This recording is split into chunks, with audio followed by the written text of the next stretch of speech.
this morning. Let's see, Albert and Andrew and Antoine Khaleesi. I see you. I'm gonna stop saying Khaleesi Game of Thrones. Even though House of the Dragon's coming out this summer. If you haven't watched House of the Dragon, it's like the coolest show ever. Denise out of Chicago, Tremania. Good to see you, Marcia. Let's see, Lisa and let's see, Wanda Henderson, Tony Gilliam. Dr. Vibe, good morning, Dr. Vibe. Let's see, Levon from Kansas City, KCK, not KC Mo. Ginger Garrett, good morning. Nellie Moore, Paige Brackett, Gwen Noble, Natasha Phoenix from Greenville, South Carolina. Tracy Lovely, good to see you. I hope you're having a lovely day. I'm sure you've heard that 1,000 times. Michael Wilson, good morning, Michael. Tony, good to see you, Tony. Kay Hitchcock, I didn't see Tony's last name. I'm sorry. Tarika, Kenyatta is my daughter's middle name. That was the name of my brother who was stillborn, and it's funny. It's even though he was stillborn and he didn't live, it's like I still have that brother. Isn't that crazy? Must be a spiritual thing. Anyway, but then again, that's what we do, right? We're conscious people. We operate on a high vibrational frequency, so we feel things spiritually. And so I've always felt my brother's presence, even though he did not get a chance to experience life with us. Let's see, Carolyn Powell, Chicago in the house. All right, Dr. Do you have any takes on the pending TikTok ban? Um, you know, I mean, I don't think the TikTok ban is surprising, given that China bans all of our apps. Did y'all know that? That if you go to China, you can't get Facebook. Your Facebook account will not work in China. Your YouTube account will not work in China. Google, you can't go to Google. You can't Google anything in China. China is very protective of their economy. So I'm not saying I don't know what the incentive is here, but America is kind of interesting because America is a direct reminder of why I always reiterate to you guys that I'm not a hardcore capitalist. America's kind of for sale. America's always for sale. So people can infiltrate your country and your community with money. If everything that you are and everything that you have is for sale all the time, then people can control you with that. Do you understand? So other countries that want to control the United States just say, "Oh, Americans, they'll sell you pretty much anything. You come in with enough money, you can buy your way into whatever you want." And so I let me just say this: the TikTok ban, is it going to go through? I don't know. In case you don't know, basically they're forcing the company ByteDance that owns TikTok to divest and to sell their stake in order to stay in the U.S. Um, and whether it's an outright ban or not is debatable. But and there are states that have banned TikTok before, but it would always be overruled by a judge who would say this is unconstitutional. So I'm still it's still up in the air whether this experiment called the United States and this thing called the Constitution is really as brilliant as people make it out to be. Like we make the Constitution out like it's this brilliant, unimpeachable document that is just perfectly written and has no flaws. And sometimes I wonder, are we a little bit too open? Like even if you look at the open borders thing, where we just have millions of people coming in, we don't know who they are, and they ain't, and remember they used to tell everybody, they used to tell all of y'all that you had to get your shots, that you can't even go to your grandma's house without your shots. But then all these people coming in without their shots, and they're like, come on in," and I know why, because they're making money from this, but because you have a greater labor supply. But then it's kind of like interesting because if you look at other countries, if you go study immigration policies from other countries, there aren't many countries that are as open as the U.S. I know somebody who tried to get into Denmark, right? And she had a baby with a man from Denmark and was married to the man she had the baby with. Denmark still did not let her into the country for about 6 or 7 years and had to jump through hoops. And then when she finally got into Denmark, they told her, they said, you can stay here as long as your kids are here, and you got to jump through all these hoops to prove that you're going to be a productive member of society. If you do not get a job, you cannot stay. You have to learn not just the language, but the customs and the history. And then if your children don't survive, like if you have a horrible incident, like your children are killed in a car crash, you have to leave. You got to go. We don't need you up in here. Right? So that was the experience that my friend had. So I said that's very interesting that other countries they protect their stuff. That they don't let everybody just come in and take whatever they want. But we somehow have been led to believe that that makes sense, and I don't know if it does. And actually, in Powernomics, Dr. Claude Anderson's book, he pretty much explains that immigration policy has not been beneficial to the black community. That black people generally have not benefited from wide open borders and all that. He actually shows in his book Powernomics the history of immigration going back over 100 years, and shows how it was deliberately designed to dilute the percentage of black people in the population. There was a time where black people were more than a third of the population. And but at that time they set up the immigration policy. It basically was based on skin color for the most part. If you were white, you had an infinite supply. If you were from England, you could just, the doors wide open. And then as it got browner, the numbers started dropping. And then when you got to like black, like Africa black, they were like zero. The immigration policy was zero, and this was true up until the 1960s.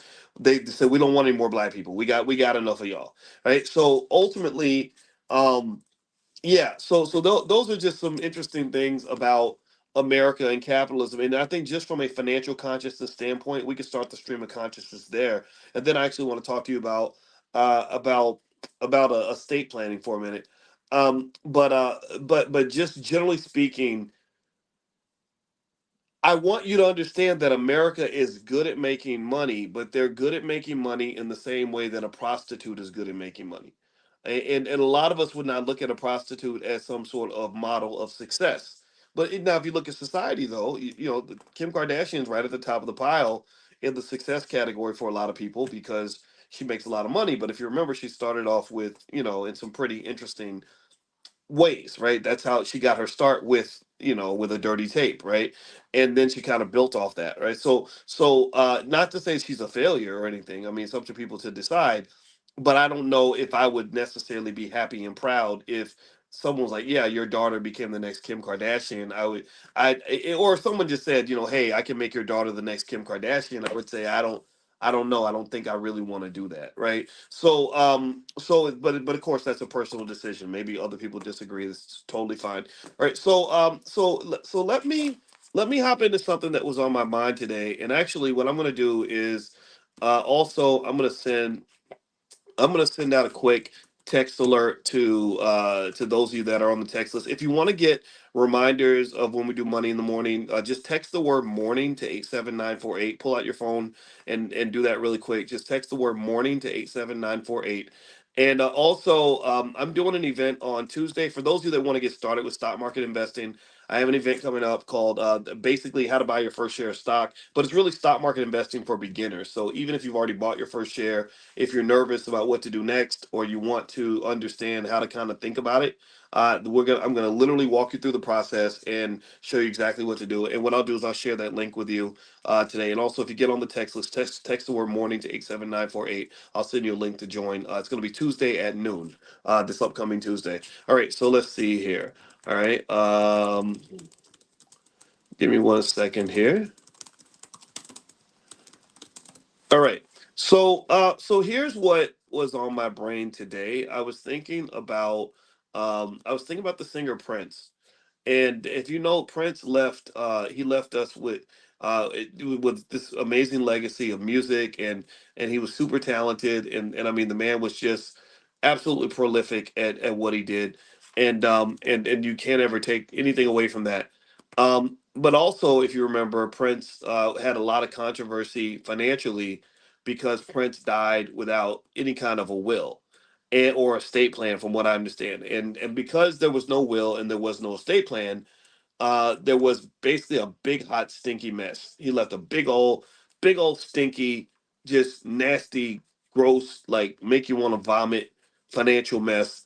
And it was very sad because what happens with lawyers, and I got two of them, is that lawyers make their money when things get messy. They tend to profit when we don't prepare.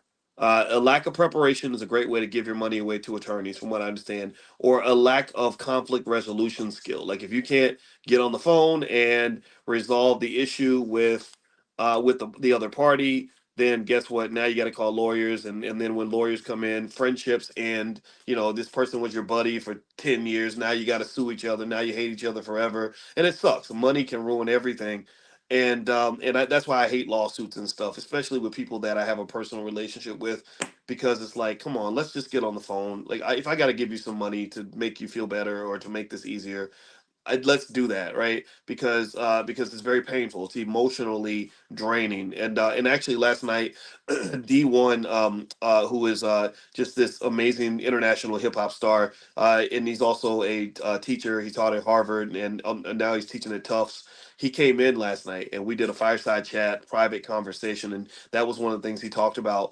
extensively. Was just sort of that journey of how he was able to make millions of dollars as an independent artist, and then some of the ups and downs of that, right? And one of the ups and downs is lawsuits and legal stuff, right? And this is something I think that's important to understand from a financial consciousness standpoint. Remember, when you build wealth, building wealth is important, but that's only a first step. It's the protection of wealth that also matters, and the sort of thing about the legal issues is how you protect your wealth.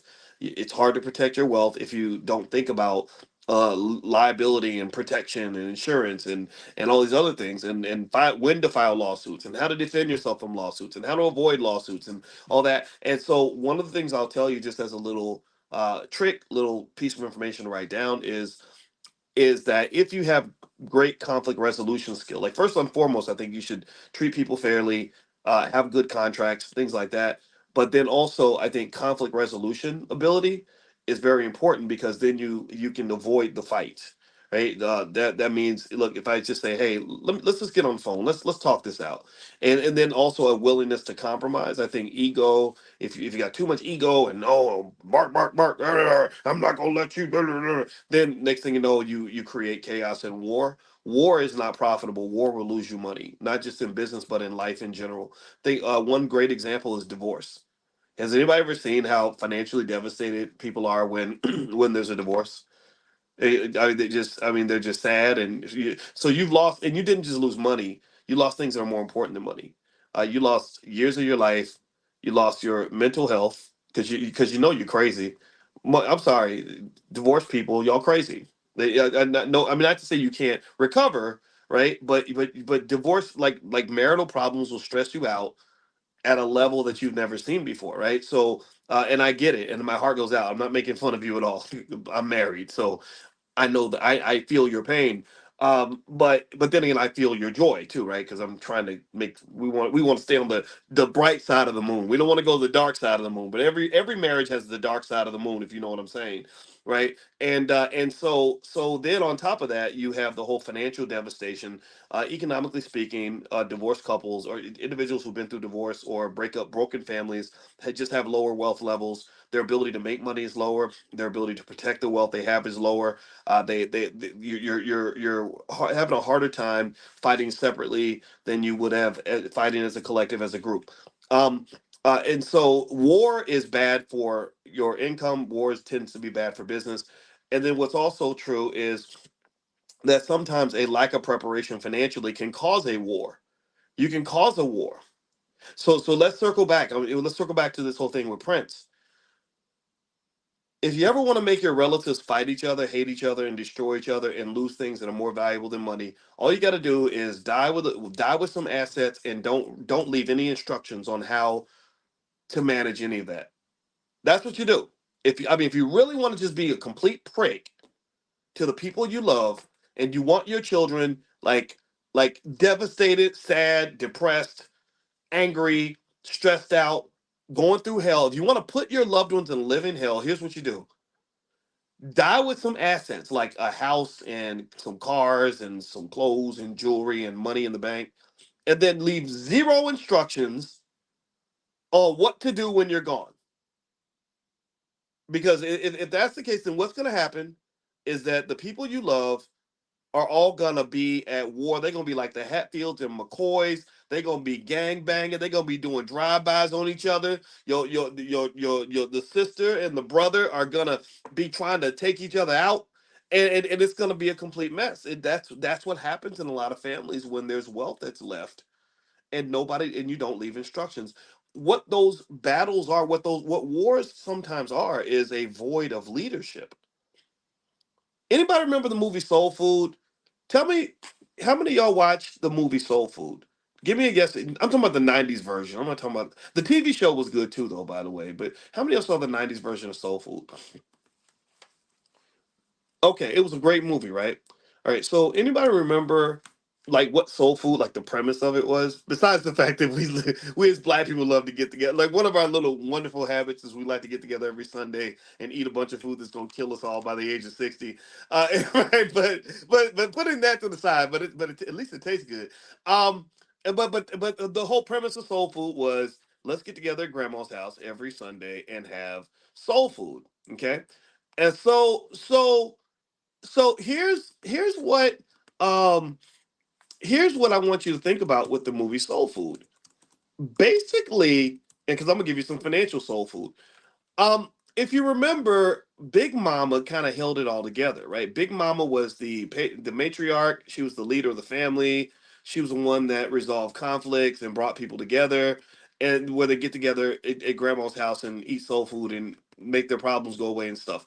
Um, and then what happened when Big Mama got sick? Because Big Mama got sick, from all the soul food. I hate saying it, but it's true. Uh, and um, and then when Big Mama got sick and then she died, what happened to the family? The family just fell apart. The family, people started fighting each other. Conflicts occurred and they weren't resolved. People were undermining and sabotaging each other, and it just kind of became a mess. And so basically, those wars, those little battles that happened in the family, pretty much occurred because there was a void in leadership. There was no clarity on what to do next, who to defer to. There was no court, if you will. There was no court that everyone respected. And on a bigger scale, that's what's happening in the United States. So when Donald Trump becomes president and he says all the media is nothing but fake news, and then people on the right and the left are choosing just not to respect cherished American institutions anymore, and I think both sides are responsible for this, not just one or the other. Then that's what you have back and forth, because you say, well, the New York Times says blah blah blah, and someone says, oh, the New York Times is fake news, or someone says, well, the president of the United States, you won the NCAA championship. We're supposed to go see the president, and the president happens to be Donald Trump. Well, I'm not going to see the president. I don't respect the presidency, right? And it just kind of becomes this thing where nobody respects anything, and so people just kind of fight, and there's just all these conflicts.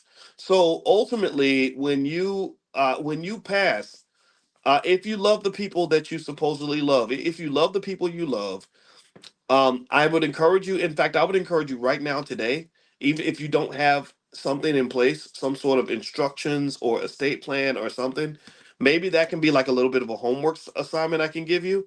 Just write like a little email or something to 5 people, copy 5 people that you trust, and just kind of at least give them a blueprint, because you might die tomorrow. I hate saying it, but you might die tomorrow, and I don't want to say it like that. I mean, it's true though. I might die. I might not be here tomorrow. So because death doesn't always make an appointment. Sometimes you take a nap and and you just like don't wake up and you don't even know that it happened, but everybody else does. And then there's all this chaos that emerges because now they're trying to figure out how to break into your bank account to get access to your money because they got to pay the rent on Tuesday. Right? This is the kind of stuff I've seen in real life, and in fact, let me give you a real life example. When I went to Syracuse University, when I first joined the faculty at Syracuse, I remember there was a guy. Okay, so here's what happened. Okay, so I was, in case you don't know this, in my PhD program, I was hot stuff, man. I was like a #1 draft pick or something. That's what because I was the only African American on the planet to get a PhD in finance in the year 2002. Not one, there was no male or female African American anywhere on earth that year coming out with that degree, right? So I'm hot stuff, getting recruited and all that. And so I wanted to go to Syracuse, because Syracuse was basically going to draft me early, so to speak, right? Almost like going to the NBA in your junior or sophomore year. And so instead of going to the formal market, Syracuse, they had a black dude there named Howard something, who was recruiting people like me. And he reached out to me and he said, "We can hire you before you even finish." That was great because at that time I was only making like $12,000 a year.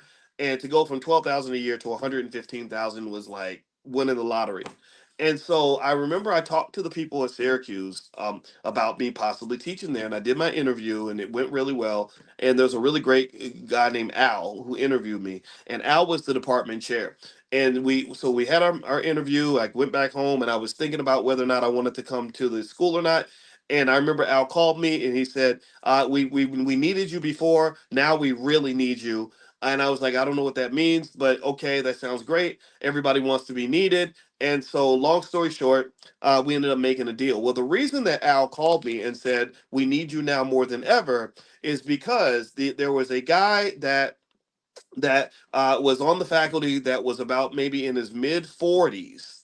And he was a very hardworking young scholar who was extremely productive and worked his butt off, similar to how I do. He worked all day, every day.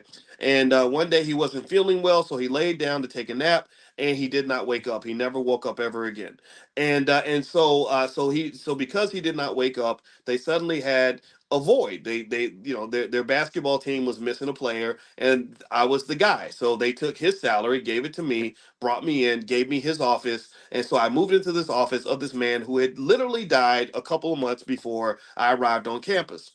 So I moved into this office. Now pay attention. Now here's what I learned from watching this experience. I'm 30 years old at this time, and again, young and excited about all these possibilities and everything, and making money for the first time, doing cartwheels. I mean, you get that first big paycheck, you're just kind of excited. It's like crack. It's like the first. I never smoked crack or anything. But and if I did, I probably wouldn't tell nobody. But I don't. Don't worry about it. And but it really makes you high. Like you really have a financial high, right? So I'm feeling really good about my life at the time, but at the same time, I'm reflecting on the situation I'm in. And as I move in my office, I noticed that nobody really cleaned the office out completely.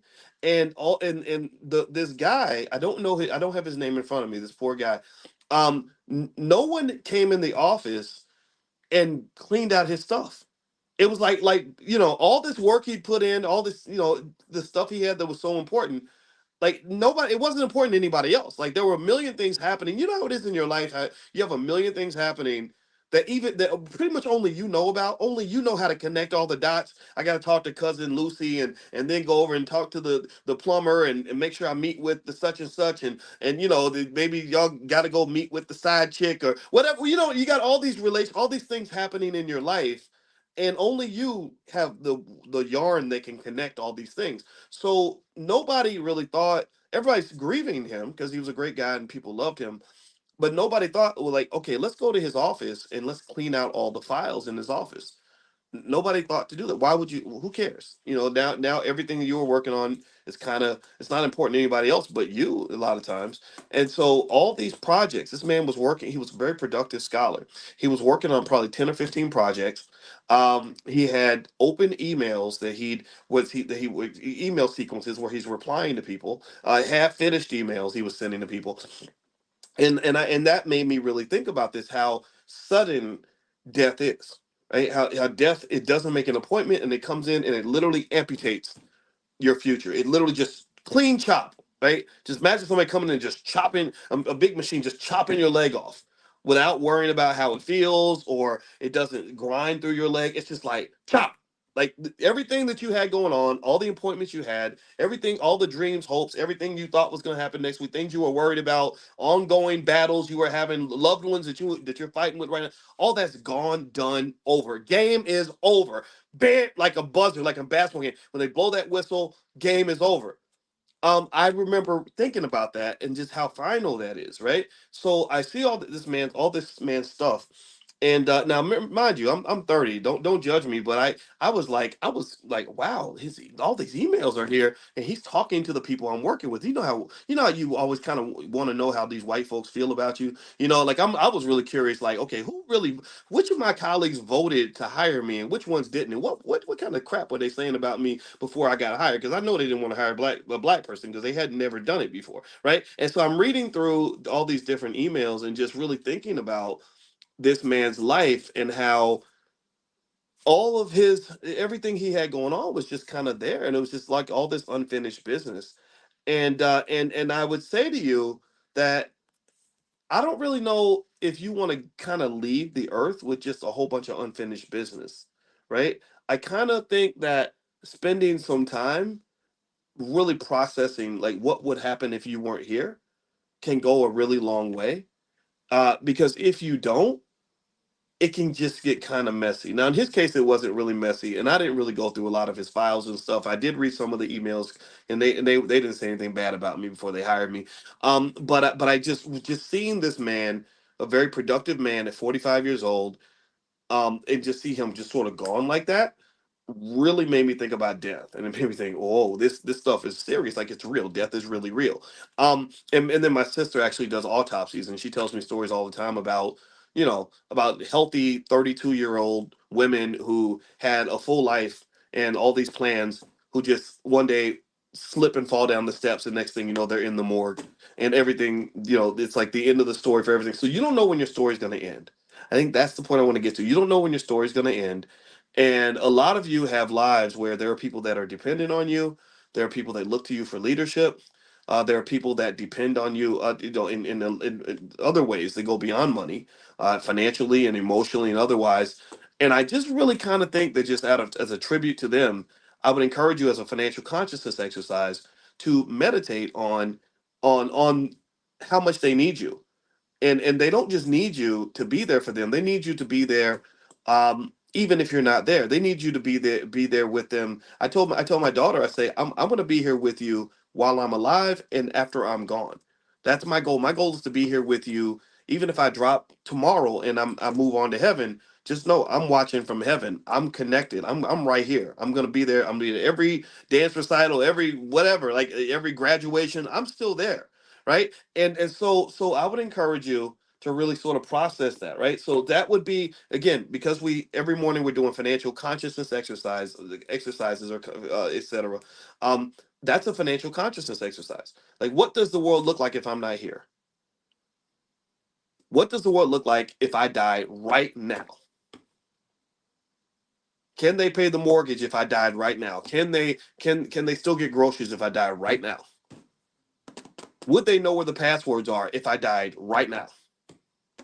What are the consequences? Do they have enough insurance? That's a basic one. That's a basic one. Again, we're not doing the GoFundMe funerals. We're not doing that. That's for suckers. We don't do that, right? And so when I think about Prince, for example, and I think about Aretha Franklin, and them just sort of dying without any sort of clear instructions on what to do with their assets. And I know that there's people who will always, because people tend to love and really worship celebrities, they tend to make excuses. They either a if you bring it up, they think that you're hating on them, which is just silly. I don't even use that, like that's like teenager language. You be hating, man. You be hating. I'm 52. I don't talk like that. But then the other thing is, uh, or they'll make up some conspiracy theory where the white man did it, right? They'll somehow find some way to explain that Prince really had a will, but they snuck in his house and they stole the will and they destroyed it to make sure that they could go take all his stuff. No, you can make copies and send copies to your friends and put safe deposit boxes. Yeah, he was great at making music. I'm sure he could have found some way to make sure that his will was well distributed, or his estate plan, or whatever it was, well documented, so that Clive Davis couldn't go and sneak and steal his assets at a Diddy party. I mean, that's all that stuff is, I think, a little bit of a stretch. And I really think, at the end of the day, what's really going on in general is that a lot of times we are afraid to talk about death, Also, it's interesting that we almost act like it only happens to other people, and that's not true. It's going to happen to you. It's going to happen to you, and it's kind of sad to kind of think that way, but it's really beneficial in the sense that it's a great consciousness exercise to help you see the universe outside of yourself. I think that I think we all a lot of us are kind of like little narcissists in a way. Like I think a lot of us really, I'm gonna be honest with you, a lot of us really, we see the world through our lens. We act like nothing happened before we got here, and that nothing's going to happen after we're gone. Like all that there is the year 2024, and there was no 1944, there was no 1908, there was no 1822, there was no 1750. It kind of was in theory, but it really didn't matter. What matters is right now, right? And I would just say that right now is just what it is. It's right now. This is your time. This is your moment. This is your chance to be here. And then you're going to disappear. And then 300, 400 years later, I hate to say it, but no one's really going to remember that we were here. They're just not. Right. So ultimately, I would say to you, um, you got to really find a process to process some of these issues that so many of us don't process. Don't get in the habit, and I think this is where culture and habits really get in the way. And I'm actually going to share a slide or two on this from my book, The 10 Commandments of Black Economic Power, because if you think about how much wealth gets lost and how much chaos gets created from a lack of planning, particularly upon someone's death, it's very scary. It's devastating. It's sad. And then you just think about just the. I know as a man, like I'm a proud man. I was raised by a strong Southern black man, so we believe in having dignity and pride, and I just think I would just get embarrassed by the idea of my children having to go to church and to beg, for people to donate to a GoFundMe because I didn't make a plan. That's just not that's not dignity. That's not good. And so really, I would encourage you to sit together as a family and just kind of lay out some of the basics, or maybe put together just a little email to get started, right? I know you want to do the formal estate plan and all that, and do that for sure, right? Get somebody that can really put it all together when you're ready. But at the very least, because you don't know if you're going to be here tomorrow, at least put something in, together that just says, okay, here I got money here, here, and here. Here's some passwords. Send it to your sister and your aunt and your spouse or whatever. And like for example, me and my wife, I just tell her, I say, look, babe, if anything ever happens to me, I know you're worried about me getting up and flying in airplanes all the time. If something happens and I get in a plane and it doesn't land properly and I don't make it back, just go to the black bag. The black bag doesn't have every single thing, but it does have, at least it has all the insurance policies, contact numbers, and general information that you would need to make sure that you and the kids are good. And it would make me feel better just knowing that if something did happen to me, the people that would cry at my funeral would be wiping their tears away with $100 bills because they would all be very rich as a result of the fact that I put some things in place. Okay, so let before I move on really quick. That here's the link if you guys want to join that first share that stock market for beginners event on Tuesday. Let's see here. As you know, in the Black Business School, we're doing something every single week because we believe deeply in Black wealth, and particularly wealth in a way that leads to a wealthy life. Right? We care about also things like health, wealth, and relationships, and how money connects to all these things. And also, I think that really challenging our culture is really important. And one thing that we want to stop doing is believing that the stock market is the devil. I want all of y'all invested in the stock market on some level. So here's a stock market for beginners event that I'm doing on Tuesday. It's right there. The link is right there. Now, if you're a member of the Black Stock Market Program, you can join for free. That's theblackstockmarketprogram.com. You can do a $1 trial at theblackstockmarketprogram.com if that is your preference. If you would rather not join theblackstockmarketprogram.com, that's okay.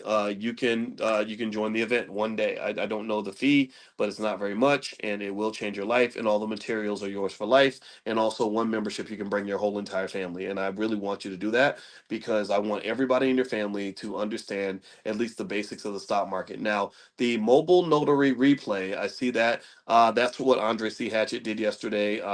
You know what? If you'd like to get a copy of that, email support@theblackbusinessschool.com.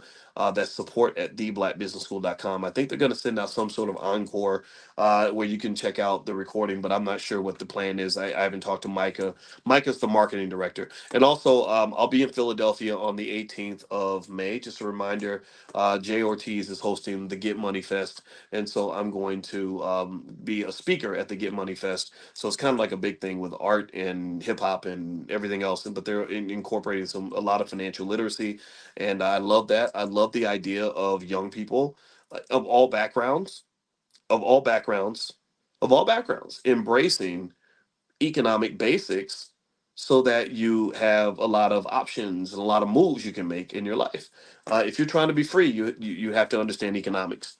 If you don't understand economics, then in America it's very, very hard to be free. The only way you can be free is if you get very lucky.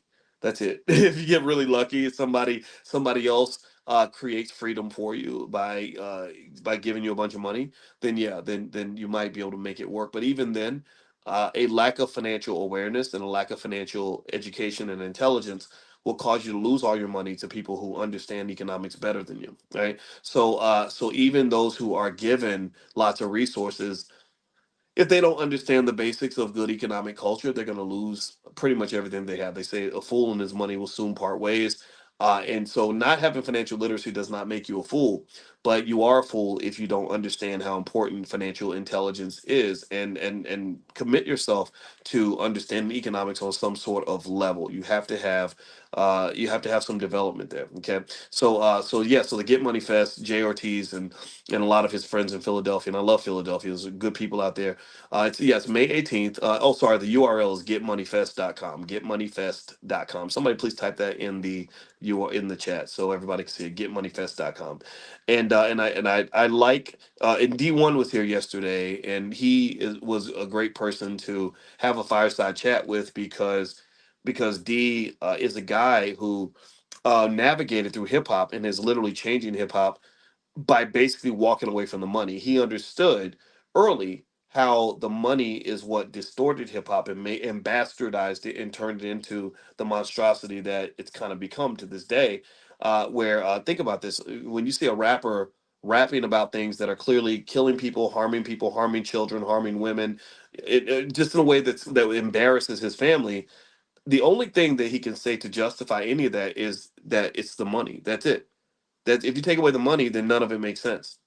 If you're rapping about killing other black people, the only thing they can't say, well, it is really good to kill black people. Like killing black people, that's what the Klan always did, and I want to continue the tradition of the KKK.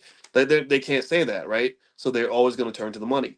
If you go to um, if you go to the other thing, promoting drugs and alcohol, like there's nothing good about that. That's why that's pretty much illegal. It's all about the money. Disrespecting women, sexual irresponsibility, dealing drugs, all this other stuff. It's all about the money, the money, the money. And by the way, I know. Let's see. Someone says that you hurt my feelings when you talked about young people at the Get Money Fest. I'm 57. Well, I think that they said that anybody can come of any age, but I got a sense that because they are focused on like the music and the fashion and everything else, and the financial literacy part, the economic panels at the Get Money Fest are um are just kind of an add-on to it. I thought I visualized something for people between the ages of like I don't know 28 and 38, that kind of thing. But honestly, I think any age works. I mean, I'll be in there, and my wife. I don't know if my wife is coming, and I got to check. But I know some people that are in their 40s and 50s that'll be there too. So, and also the fun part I think happens after the financial panel. So you could just come and just join the financial part and then leave when the rest happens, but it's all fun. Like I like watching to see what younger people are into, because remember, this is the culture, this is they're the future. And when the culture is just sloppy and bad and painful, it ends up harming not just your families, but also just, I mean, it just destroys the economics. And so I encourage anybody who's young to really embrace economics. No matter what you're doing, I can't think of anything you could be doing in your life where understanding money and having control and power over money is not going to make your life better. I just can't. Okay. So anyway, let's go back to this topic that I'd wanted to address in terms of Prince so we were talking about Prince not having a will, and this links to the Eighth Commandment in my book, The Ten Commandments of Black Economic Power, which, by the way, you can get a copy at drboycebooks.com if you'd like to get one. And so the Eighth Commandment is always plant seeds for the future, and this is actually going to link to the Ninth Commandment, which we'll get to in a minute. But let's talk about this really quickly. So we talk about planting seeds for the future. I'll give you an example. I was talking to one of my friends, and it was after college, and we were talking about what we were going to do next. And I said, "Are you going to grad school?" And she said, I like money too much to go to grad school." And she said, "So what are you going to do?" And I said, "I'm going to go to grad school." I said, "Because I like money too much not to go to grad school." And so basically, we both like money, right? But we had a different perspective. My perspective was a little more long term, hers was more short term. Nothing wrong with her perspective, but I think she ended up working in a shoe store or something, and maybe she was making $25,000 a year. My first job, I was making 115,000 a year. So even though I had not really learned, now back then, obviously, I wish I'd learned more about things like investing or selling stock options. If I'd known that when I was 18, I never would have gotten. I never would have worked for anybody ever. I would have just built a capital base and sold stock options and made a couple $100,000 a year doing that. But anyway, so just that one example really made me think about delayed gratification and how, if you think about it like this, think about something that we all understand, a concept called pleasure.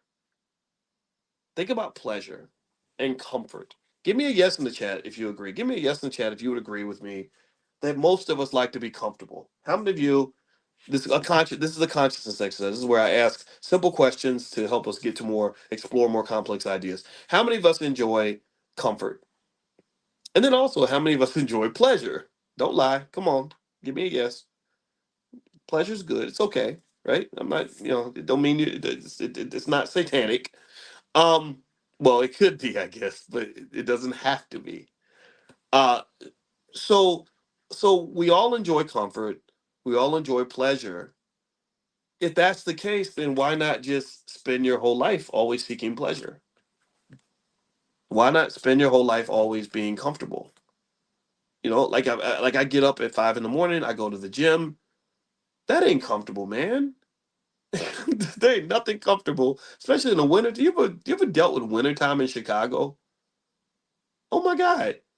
Getting up at 5 in the morning in 5-degree weather and going to Planet Fitness, that is not my idea of a pleasurable morning. Pleasure is staying asleep, having whatever wonderful dream I want to have, uh, and waking up fully rested. So why in the world? I mean, if I enjoy pleasure and I enjoy comfort, why would I do that? Well, for basic reasons, right? Because I know that if I make a sacrifice now, I can have more comfort and pleasure later on. Or another way to look at it is by sacrificing some comfort and pleasure now, investing that, right? Almost like investing money, um, I can actually avoid discomfort later when I'm 450 pounds, a 450-pound diabetic getting his foot cut off. This is a basic idea. It's economists. This is similar to a concept in economics uh, called income smoothing, where you just say, "Look, I don't need to have it all right now. I just want to kind of spread it out." Right? So I don't live an uncomfortable life. I'm very comfortable in my life in the sense that, and when I say comfort, I'm not talking about fancy stuff like money and cars and all that. I'm not talking about that. That's material. I'm talking about just I'm comfortable and content. I love to look at the woman I'm married to. I like the house I live in. It's the little stuff. I know what my favorite shows are on Netflix. Every morning I get up and I get to talk to the most amazing people on the planet, intelligent black people.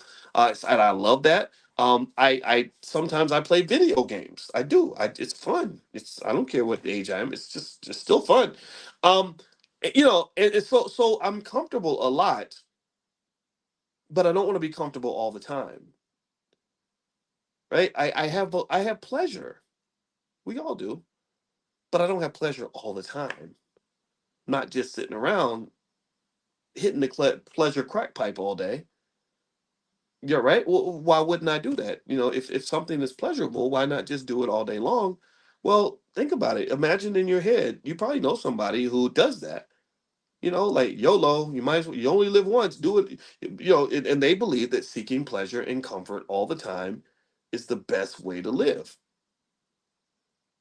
And people like that don't tend to have, they first of all, they don't tend to have long lives, and they don't tend to have good lives long term. They don't. Why? Well, because you smoked up all you hit the pleasure crack pipe so much that there's nothing left later on. You didn't make any sacrifices or investments for the future. And also, even worse than that, because you gave yourself an excess supply of comfort and pleasure, there is no pleasure and comfort anymore in comfort and pleasure, if you know what I mean. Like, right, because this is the only way, really, what makes me enjoy ice cream, and this is a concept in economics they call satiation. Satiation, Sation. Sorry, SAT. Yeah, I can't even spell. Satiation. Satiation. Y'all got to forgive me. All right. So, satiation basically means that if you keep on just doing, like, smoking the good stuff, if you will, if you know what I mean, then you're gonna not enjoy it anymore. The reason you enjoy ice cream is because you're not eating ice cream all the time every day. Ice cream is scarce, ice cream is rare. Or even if you think about um the fact that, like, how hip hop, even on the female side, has just degraded itself to the point where it's just become this stripper rap or something. It's, where sex is just thrown at you, just that they're just puking their sexuality onto you, rapping about WAP in every other verse and everything else. It devalues, it devalues the whole experience, right? It's like, it's okay, now, there was a time, if you think about it, you go back 40, 50 years, men, they would pursue, they would serenade women to get access to the good stuff, if you know what I mean. And the women would say, oh, let me think about it, and men had to work for it, right? Oh, I got lucky today. Oh, she gave me a kiss on the cheek, right? And now, now it's like, you know, Cardi B selling coochie for $1.95 a pound, right? That's it. It's so it takes the fun away from it. It takes away there's no thrill in the chase anymore, right? And I think that's true with anything that's good if it's an oversupply. If in a more serious context, if you take something that's pleasurable and you just it's just dumped on you constantly, it loses its joy. Most drug addicts, for example, they talk about how great that first hit was, but then eventually they become an addict. The drug doesn't give them a high anymore. They just need the drug in order to feel normal, right? They become addicted to it, but they're not getting joy from the drug anymore, right? So it's the scarcity of a thing that makes that thing valuable for you. In fact, diamonds, a lot of people don't know this, but diamonds actually are not that rare. Did y'all know that? Diamonds are pretty common, to the point where if you knew how common diamonds were, they wouldn't have much value for you. The reason diamonds still appear to be valuable to people is because De Beers and other companies, they deliberately restrict the supply of diamonds. They hide the diamonds. They're like, no, we don't want to give them too much, because you give them too much, they're not going to value what they get. That's just what it is. So where am I going with this? Well, if you go back to the original premise of comfort and pleasure, I remember when I was 19 and I thought about life, and I thought about how many of my friends said that I didn't have enough fun. And some of these were friends that they would smoke and drink a lot, and they would go to a lot of parties, and they would just always be having fun. And I still had fun, but I also worked very, very hard. And I remember just explaining that the reason I work hard now is so I can have fun later. I understood. I said, when I was at 21, I said, or 19, whatever.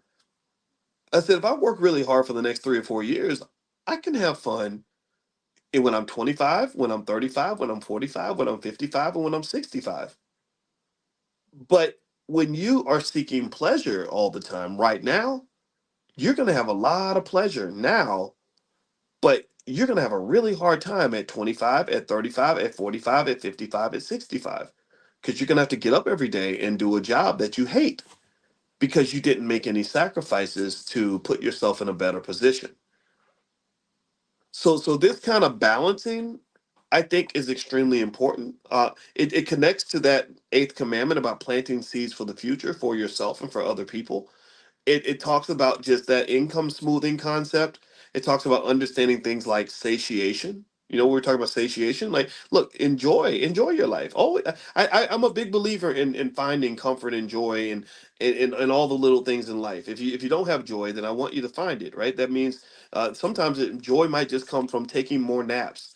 Every morning I get up and I drink a ton of water and I make sure I get a lot of sleep because I found out. I said, when I sleep a lot, I feel better about the world. When I'm grumpy and tired, everything sucks. I don't like life when I'm sleepy, right? And then I also found out how lack of sleep is connected to things like Alzheimer's and all that. And so a lot of times we tell us. I think the one guy had a platform called "Sleep is for Suckers," and I said, "Don't say that. That's not true. Like you should sleep because you can still as long as you're using your time productively when you're awake, you can get plenty of sleep. Just cut the silly stuff out so it doesn't waste your time.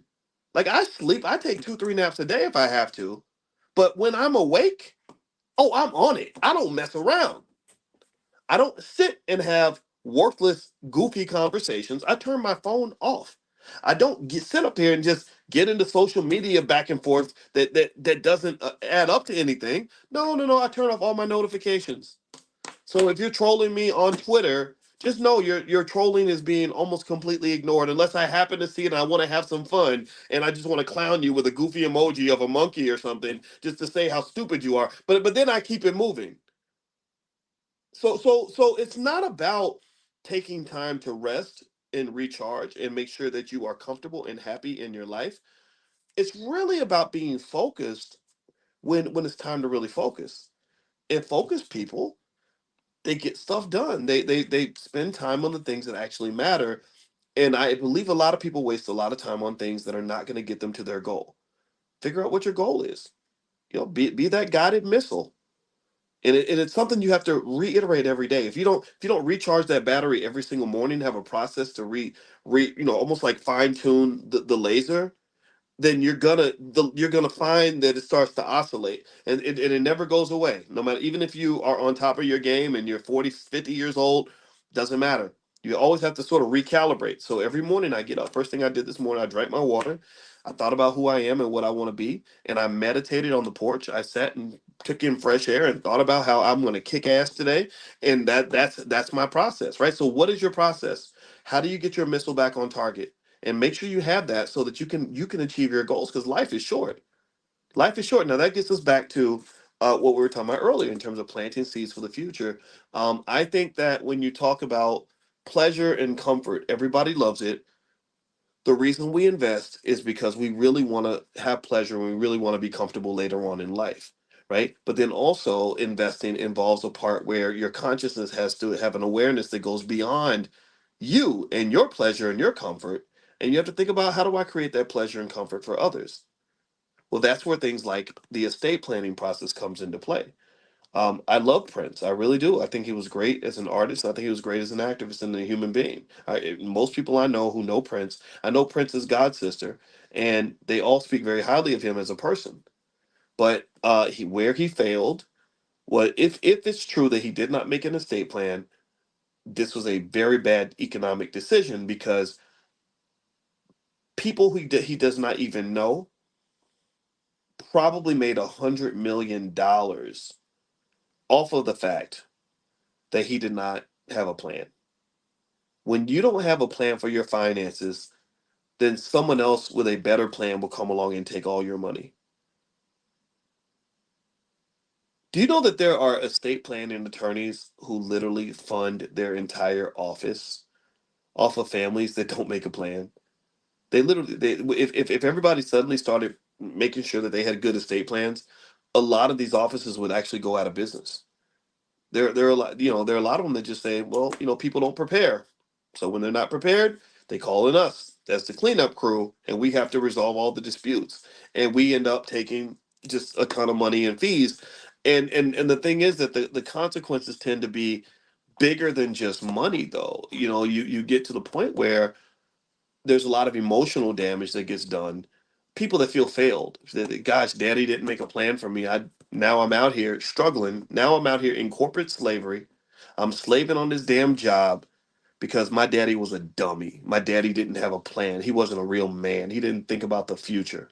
My mother thought she was going to live forever, or she was so scared to talk about death that she didn't leave any instructions. She didn't leave any recall. We have no idea what to do.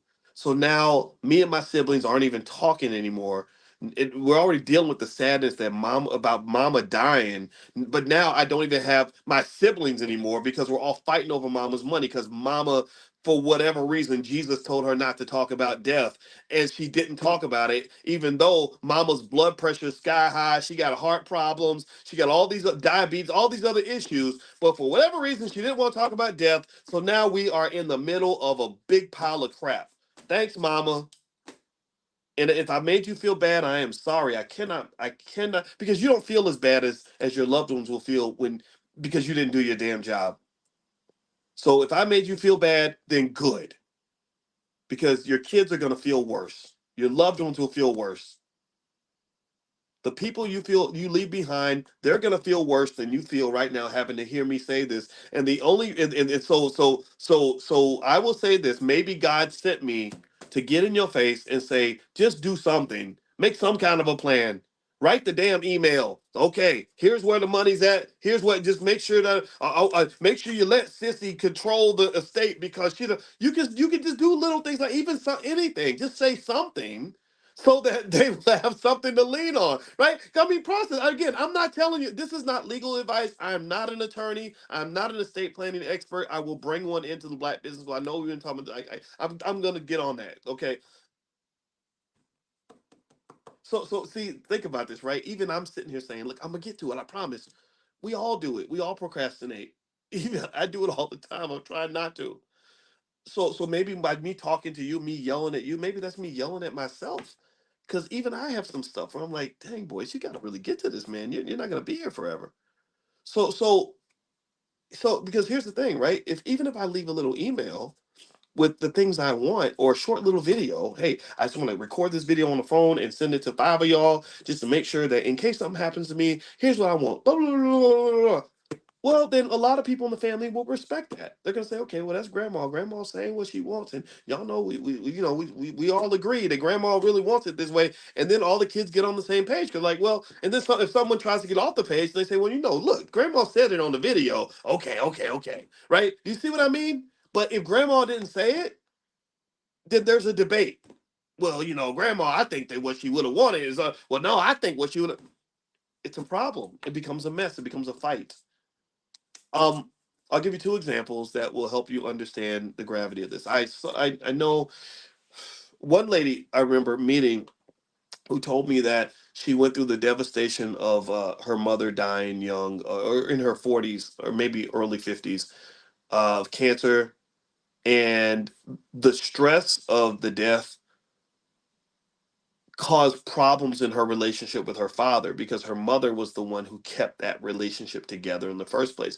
So she and her father stopped speaking right after her mother died.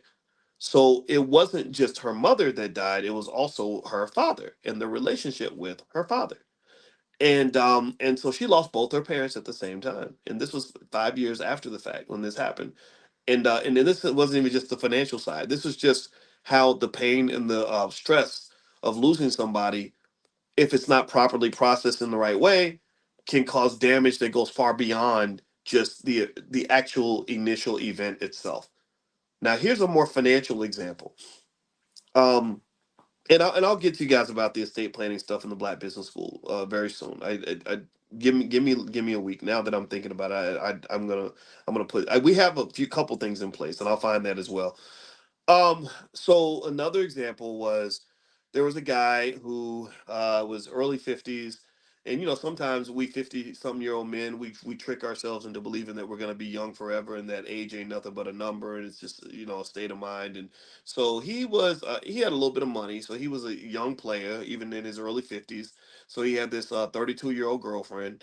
And of course, the trade was kind of the standard one. I date a hot young thing, and then I provide financially for her, and that's kind of what the arrangement was. And I think that they really cared about each other. I don't think anybody was using anybody, but it was like that. We've seen this before. So this guy has this girlfriend. Now she's 31, 32 years old. This about the same age as his daughter. So you can imagine the tension between this young lady and the daughter, who's like, why are you dating my daddy? We're the same age, right? Like, I think they could have went to high school together. So the daughter had an issue with the girlfriend, but the girl didn't matter. She didn't care. They just went on with their little relationship. So the young girl lived with the guy, and the guy also took care of his mother. Why? Well, because he was in what they call financially, they call this the sandwich generation. The sandwich generation is when you're in your like 40s and 50s, and you have aging parents that you're taking care of, and then you also have maybe kids that you're taking care of. And in this case, he didn't have a kid, but he had a young girlfriend, which is kind of like having a kid, I imagine, for him, right? Because he paid all the bills. So they're all living happily in the house. Him, his mother, and his girlfriend. He's paying all the bills. He's being the man. He's doing his thing. Well, one day, unfortunately, even though he in his mind was committed to being a 25-year-old, his body did not agree. So his body decides, okay, this is when I'm going to do to you what I did to Kevin Samuels, and that high blood pressure that you've been neglecting. I'm going to go ahead and go ahead and tax you on that high blood pressure. So he has a stroke. Right, he has a stroke, and he doesn't die right away. He goes into a coma. So when he is in this coma from the stroke, the mother and the girlfriend start to panic. They panic because they say, "Oh my God, he told us he was going to be here forever, but that's not happening. He's actually sick, and he's not quite dead, but he's not available, and we got bills to pay." So what the mother and the girlfriend plotted to do was, they said, we got to get in his phone so we can get in his bank account to get access to the money so we can pay the bills, because this is what he would have wanted, which is probably true. He probably would have wanted to pay the bills because he'd been paying all the bills. So why wouldn't he want to pay the bills now? But he can't because he's in a stroke. Nobody can speak for him, right? So they take the phone. I think they maybe do the Face ID, and they put it up to his face, and they break into the phone. They get into the bank account, and they transfer out, $50,000, $60,000 so they can make sure all the bills are paid. Again, theoretically, it obviously it's wrong and it's illegal, but theoretically, it's like, again, this is what he would have wanted, so maybe that was the moral justification. So they do all this. Well, then boom, one day he just flatlines. He's gone. Beep, right? Gone, done, time's up, game over, whistle blown. We can't go back now. He's never coming back. So now it becomes a crime. It was a crime already, but now it's really a crime because now he's dead. Now all these outside entities step in to his estate because he has no estate plan, no will, no nothing, right? Because the courts don't recognize the girlfriend. They don't recognize that you were the ride or die. They don't recognize that you loved him as if he were your husband. Pretend play husbands, that's not recognized in court the way real husbands are. It's just two different categories. Or like, I was the wifey. You add the extra y. Why would you even think that that would even work? Wifeys have no legal rights. A wife does. Just in case you did not know. So wifey is now a criminal. She's now going to be on the run because now they're going into his assets. And guess who is his direct beneficiary, because he made no plan. He left the leadership void. So guess who gets all his stuff? The daughter. So the daughter, who hates you, who thinks you old nasty ass, raggedy ass, gold digging slut for dating her daddy, who is old enough to be your daddy. It finds out, she goes into the account, finds out that y'all went in there and took $60,000, $70,000 out of his account. Oh, she's coming for that whole entire ass. So the daughter calls the sheriff. says arrest these two women, grandma too. That's kind of vicious, but she was pretty angry, and also, and by the way, evict them because the house is now mine. And that's how the story ended. Now the daughter has all the daddy stuff. The wifey, um, maybe she found someone else to depend on, or maybe she's still in jail. I have no idea. And I don't know what happened to the mama. I hope that they reconcile. She reconciled because you can't. I mean, she's a granddaughter. You can't do that to your grandma, right? But the point of the matter is to say that if he'd made a simple plan, any plan at all. I mean, really, if this was his life and he, you know, cared about this person, these people, he would have put something together legally to make sure that they were going to be okay. And also, if they'd had a little bit of foresight, again, this is economic vision. Economic vision, part of economic vision is the ability to see the what ifs. I told you all, we live in a three-dimensional world. The fourth dimension is time, the ability to see what's in front of you and what's behind you. Most people can't even do that. They can't see what's in front of them. The fifth dimension is where you don't just see what's in front of you and what's behind you. You don't only see what's going to happen and what did happen. You see what could happen and what could have happened, right? So you're looking at all the possibilities. And that's what insurance is. Insurance is nothing but fifth dimensional thinking. It's saying, what are all the things that can happen and how do we try to prepare for those things as best as we can? Most people don't live there. Smart financial thinkers do. So here's what I'm saying. Look, I wouldn't tell if I was this young lady's friend, the girlfriend, the young 32-year-old, because I think she really loved the guy. I think I mean, like, they had a long term relationship. It wasn't no like flingy type stuff. I would have told her. I would have said, well, if you love this man and you're really connected to him and you're dependent on him financially, what are your legal rights? And then after having a financial consciousness exercise and a reflection, she'd probably conclude the obvious, which is, well, I have none. Well, then I would say, well, why don't you get some? And she would say, well, we don't want to get married because he want to be he want whatever. He doesn't really want to get, he's already been married, whatever. Okay, fine. But I would say, well, you can still get legal rights. You know that you don't have to be his wife to have legal rights. You do know that you can do contracts very easily. AI, you can ask ChatGPT to write you a contract if you want to, right? Something, get something in writing, something on paper to just make sure that you're going to be okay in the event that he's not okay, in the event that life starts lifing on you, and things change. Because one thing that happens is, like, once you kind of go through that door of death, you don't come back, right? You can't come back and fix it. So I would say to you, think about all these things, and maybe again, a good financial consciousness exercise would be number one. I told you, write that email. If you don't have enough in place, just at least put the email in place until you can get everything else. Do everything else, but start with just maybe that email or the video or something. Communicate. And then number two, just sit on the porch one day and spend 5 minutes, 10 minutes, and imagine yourself gone right now. Imagine if you died right now, not next week after you get it all together. I'm talking about right this minute, and then try to walk through your life and the lives of people you care about as if you're not there and see where the holes are. Okay, oh wait, so the rent's due next week. I'm the one who pays the rent. Okay, so I got to make sure they know how to get into the bank account. Um, oh, I got to give so and so a ride to whatever, or I take care of my mother. Well, gosh, who would do that? Who's gonna make sure that that happens? And do we have enough resources for that? Whatever it is that's important for you. Okay, so because you don't want to be, this stuff about people dying without estate plans and wills. That stuff makes my head hurt. It's crazy to me. It's like this crazy tradition. This is why.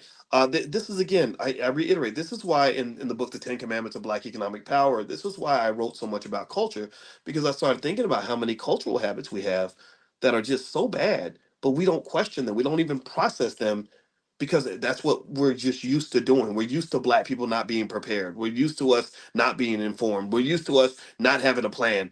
I don't want to live like that no more. I don't want to do that.